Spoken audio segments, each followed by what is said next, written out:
بسم اللہ الرحمن الرحیم۔ السلام علیکم ورحمۃ اللہ وبرکاتہ۔ اتنی سردی کہاں سے؟ رسول اللہ صلی اللہ علیہ وسلم نے فرمایا، جہنم نے اپنے رب کے حضور میں شکایت کی اور کہا کہ میرے رب، میرے ہی بعض حصے نے بعض کو کھا لیا ہے۔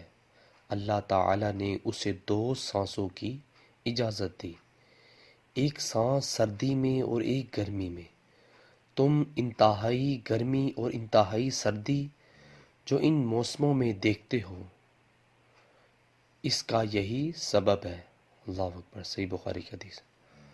ویورز، ویڈیو کو آگے شیئر کریں اور اس طرح کی اسلامک ویڈیو کے لیے میرے چینل کو سبسکرائب کرنا مت بھولیے۔